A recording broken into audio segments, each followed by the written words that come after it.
Has anybody ever seen the MIT card counting movie? It was based on a book called Bringing Down the House. It's called 21. And basically, it was a bunch of really smart MIT students who counted cards, but they were eventually caught by software. They were caught by technology that revealed that these people were colluding together to what the casinos considered defraud the casinos. They were brought together because of technology that our next speaker invented. Digital identity is the cornerstone of digital government. And you can't deliver a service unless you know who someone is, what they're entitled to, and whether you can track that stuff. Unfortunately, this is not easy, simple stuff. And it seems like a weird thing to kick off the leadership day with, because it feels like, as I said earlier, you have people for that. Einstein famously said that things should be as simple as possible, but no simpler. And digital identity is like that. This technology, this topic might seem a bit complicated. I've had the great pleasure to know Jeff Jonas for nearly a decade. He's a brilliant entrepreneur, an accomplished athlete. He's been working on a really hard technical problem, which you need to understand as digital leaders, called entity resolution. And I know that sounds complicated, but bear with me. This is fascinating stuff. It matters on a day like today for voter rolls. So, Jeff, hi, how you doing? Hey, Alistair. Good morning. You're up early. You're in Vegas, right? Actually, I'm on the East Coast today. Oh, you're on the East Coast. I can never tell where you are. So, Jeff, that's right. You've got better broadband now because you're on the East Coast. So, Jeff, I want to hear all about entity analytics and entity resolution, said no one ever. Can you tell me a little bit about this and why digital leaders need to understand this stuff? Alistair, yes, I can. I'm going to start by just defining entity resolution. Entity resolution is recognizing when two records relate to the same entity despite having been described differently. Look at all the differences between these records. Like this one has ST, this one has street, this one has an E in the middle name. The phone numbers are structured different. Conversely, it's recognizing when two records do not relate to the same entity despite having been described similarly. Here, despite all these like 18 differences, you'd be like, yeah, same name, address, phone, same person. Here, these two records only have one letter different, the JR and the SR. And you and I would look at that and say, wow, those are different people. And entity resolution also is about remembering relationships between entities. That's all entity resolution is. The first real entity resolution project I worked on was in Las Vegas. Las Vegas want to better understand, the casinos do, they want to better understand who they're doing business with. Now they've got all these, let's call them good guys, these green databases. These are their customers. They're people in the loyalty club. These are people making hotel reservations or getting casino credit. They're employees. There's also their terminated employees. You know, your terminated employees know your policies, your procedures, your people. And then they have a variety of different kinds of watch lists. Some are regulatory exclusionary lists. If the regulators catch you transacting with these people, you can lose your gaming license and be heavily fined. Industry watch lists might be card counters. That's not illegal, like the MIT card counters. They could just ask you, the casino can ask you to play across the street with the competitors. But it might also include cheaters, which is a felon. And then there's this self-exclusionary list. These are people that have expressed that they have a gambling problem, and they say, don't market to me. And it becomes the casino's obligation to diligently make sure they're not marketing these people and seducing them to come back in. So across these data sets, they had 15, this particular project in the early 90s, they had 15 million customers across all of their different casinos, 20,000 employees, 18 different watch lists. And we called it NORA. It kind of earned that name, actually, non-obvious relationship awareness. And it would figure out who's who, who's related to who, and it would produce alerts. And I dusted off some original results from the 1993 run. We found 24 members of the Loyalty Club that were in the industry watch list. And I want to tell you, I was sitting there, we were going through this list of 24 with the head of corporate security. And I remember he looked at one of them in the Loyalty Club and he said, wait a minute, this person here, we just bought him a first-class ticket to come back in a few weeks. Are you telling me we're paying our known cheaters to fly here? And I sat there thinking to myself, that's fascinating. We found 23 people in the Loyalty Club who had relationships to people they'd already arrested. We found 12 employees who were in the Loyalty Club program. At the time, it was against policy for employees of the casino to also play. We found 192 employees related to vendors. And more interestingly, we found 7 employees that didn't know the vendor. They were the vendor. So this technology, Nora, grows up. Eventually, IBM acquires my SRD company for this Nora technology, and IBM renames it Identity Insight. And it's just more, I think, interesting entity resolution successes came from that. This one, right after the 2008 crash, social service agencies, in this case, Alameda County Social Service, they wanted to be able to give people the services they need faster. It was taking them 90 days to get them services because the agency workers would have to go analyze and collect data from many different sources and then pull it together and figure out what entitlements they had. And entity resolution pulled that together for them so that they get service on the same day they could get their entitlements. Now, usually when you open up the floodgates like that, fraud goes up too. In this case, fraud dropped. They got paid back in 2 months. Another fun example of entity resolution, I think, MoneyGram, you may have heard of them. It's how you transfer money. If you have loved ones in other countries, you might use MoneyGram to send them money. The day they turned on entity resolution, their fraud complaints dropped 72%. Anyway, so entity resolutions just continued to evolve. It's continued to get easier. I had a consultant stop me at a conference, and he goes, "Did you invent blah, blah, blah?" And I said, "Yeah." And he goes, "On a laptop, I analyzed the student data from the government of Colombia, and I helped them find 600,000 duplicate students. That has now saved them 300 million. That's an entity resolution problem. I worked on this problem here with the Singapore government, the Malacca Straits, right down here. That's Singapore right there, that little dot there. This is the Malacca Strait. Half the world's oil supply, a third of the world's commodities go through there. And what they want to do is take the people that own vessels, they want to entity resolve the vessels themselves and the crew, and they're trying to find risk. They're trying to figure out on any given day which vessel is the most interesting to go visit. And this, one of my favorite, and very timely today because of the election. This nonprofit organization called ERIC, since 2012, by the way, when they started using entity resolution, originally 5 states, today 30 states, 2/3 of America's registered voters get processed by this system, 350 million records, and it helps them clean up the quality of the election rolls. The entire system, by the way, until recently, was one person ran the whole system. That's how efficient it was. And today there's 2. I'm going to dive into this one a little bit just to give you an example, since it's the top of mind on election day here in America. Imagine this. We have a voter who last voted in 2012 in Maryland. And here we have a voter in Virginia who last voted 4 years ago in 2016. Are they the same people? Now I'll tell you, we have this big problem in America. People move between states and they forget to unregister. So they're still on the election rolls. Well, look at these 2 records. The names are similar, Bob Jones, Robert Jones. They have the same date of birth, but nothing else is the same. You can't be sure those are the same people.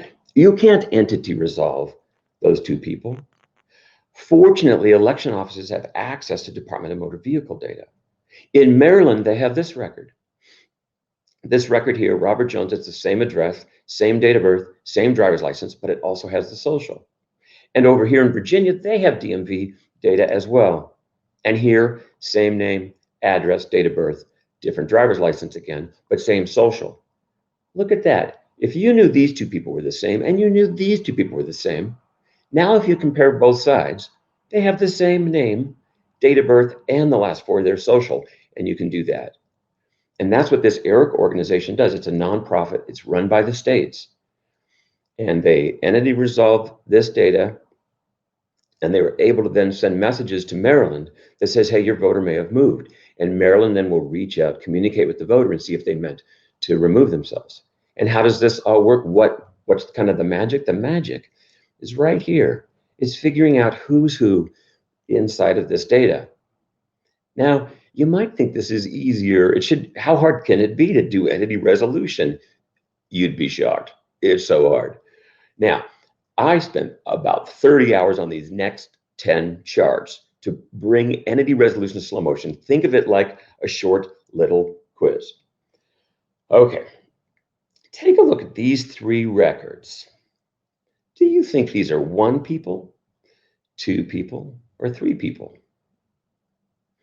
Robert Smith, Bob Smith, Rob Smith. Records 1 and 2 have different addresses. They have different dates of birth as well. But wait, only the month and day are transposed. The phone numbers, they all have the phone number that ends in 1214. Now, if I was there in the room with you, I'd have you show hands and say, how many of you think this is 3 people, 2 people, or 1? But this would be the right answer. And it's fuzzy matching. I've kind of highlighted over here kind of the elements that are similar between these records. This is just really simple fuzzy matching. How about this record, record 4? Same email as record 1, but is it the same person? No, it's not the same person. Sometimes family members share the same email address. So Patricia versus Robert. So we would call this a discovered relationship because they share the same email.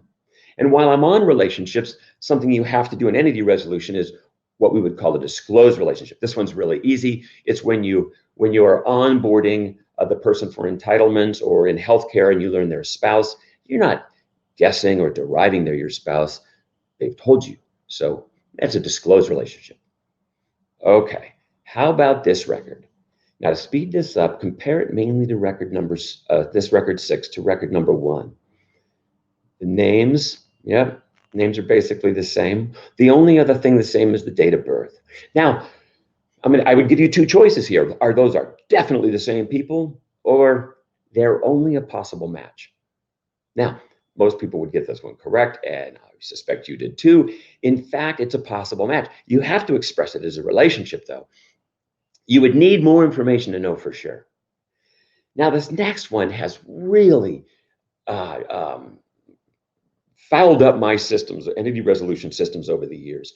What about this record? It's an email address. It could be record 1 or 4. How would you know which? Heck, what if it had the word street on it? It would make it a little bit more like record 1. So for so many years, most entity resolution systems, including the work that I've been doing, it would arbitrarily match to one or the other. Well, what if this was a record that said fraudster? You wouldn't want to arbitrarily have it be record 1 or 4. So in fact, the right answer, we call it, it's a type of possible match, but we call it ambiguous. It could either be entity E1 or it could be this one over here. If this didn't exist, you could be really sure it was Robert. And if Robert didn't exist, you could be really sure it was Patricia. Okay, now here comes, oh, by the way, that's funny. This case here, the first time I saw this was at the casinos. We had, it was something like 3 out of every 8 million people, a Patricia and a Patrick would get married. They'd have the same last name, same home phone, same address. And then you, in the future, get a record that would say Pat Smith, same address and phone. Which one is it?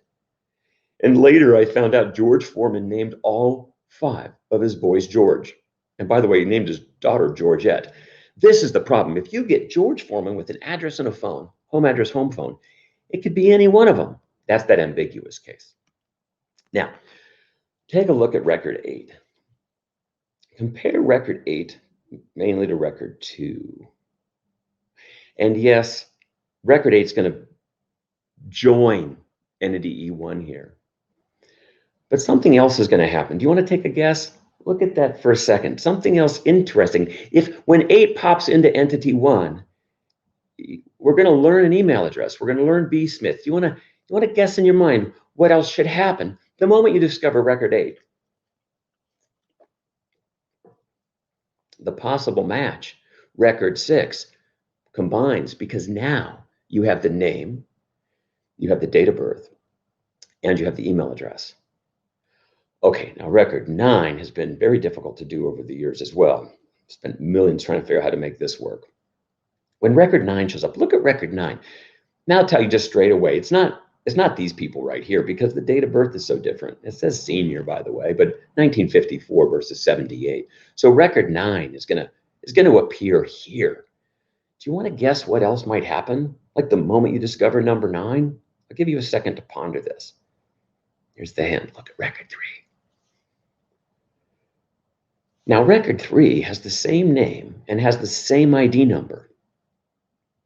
This is a case where originally you put records 1, 2, and 3 together and had a false positive. The moment record 9 shows up, you have to pull record 3 out, so to speak, unresolve it.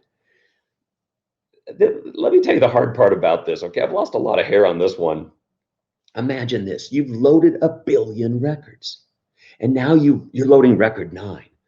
The moment you get record 9, you have to say, now that I know this, had I known this in the beginning, over the billions of decisions I've made, or the 1 billion decisions I've made, should I have made any decisions differently? Whew. Doing that at thousands of transactions a second is so hard. And if you can't fix record 3, if record 9 shows up and you can't fix 3, then you're living with a false positive for who knows how long, until maybe you have to reload like once a year or once a month.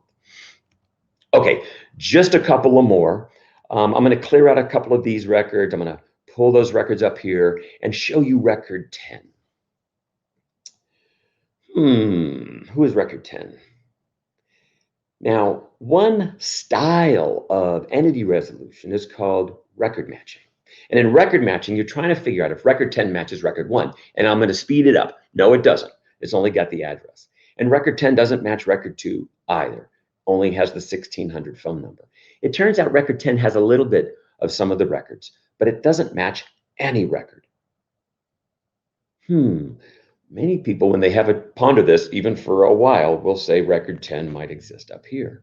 But if you knew that entity E1 right here had contained in it, like a folder, all of these names, all the name spelling variations, including this AKA, Bobby Jones. It had both transposed date of births. It had both addresses. If you knew that that person had all of that variability, you would in fact be confident that you could put record 10 in there. It's called entity-centric learning. It's different than record matching. Here's why it's so important, especially if you're working on catching clever bad people. Clever bad people don't use the same name, address, and driver's license in every record. Only the idiots would do that. And the idiots run out of gas on the way to the operation. They take a wet match to the fuse. If you're trying to catch clever bad people, you've got to be able to do entity-centric learning, because you have to be able to notice that they're not using all the same features. They're using their middle name from over here. They're using their brother's date of birth from over there. They're using, this value from over there. Okay, about done. Record 8. Hey, there's got all these new privacy laws. The GDPR, CCPA in California, more coming. Now you're obligated to delete a record. What do you think happens if you delete 8? Sheesh. You have to be able to unlearn. Like if you didn't know 8 existed, it turns out, boom, record 6 has to be a possible match again.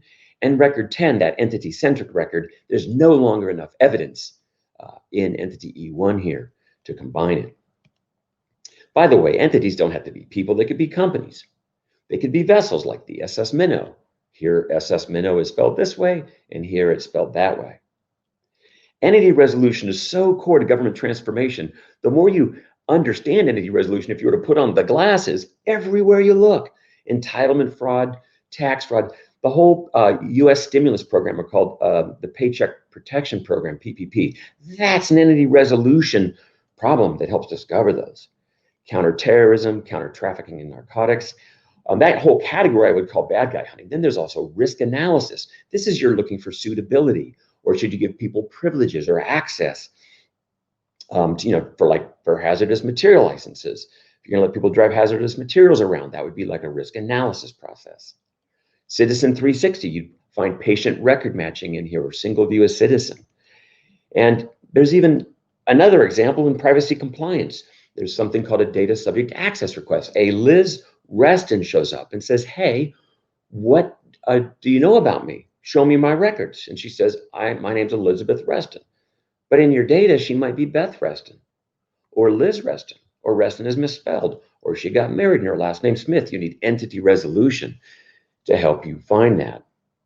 So here's where entity resolution fits. It fits in between data. You have all these different data sources over here. And by the way, this is your own internal data.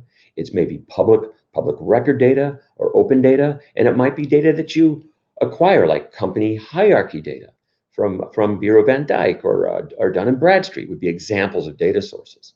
And on this end is decisions, whether it's like red light and green light, let them in, don't let them in, reports, pie charts, link analysis charts, the visualization.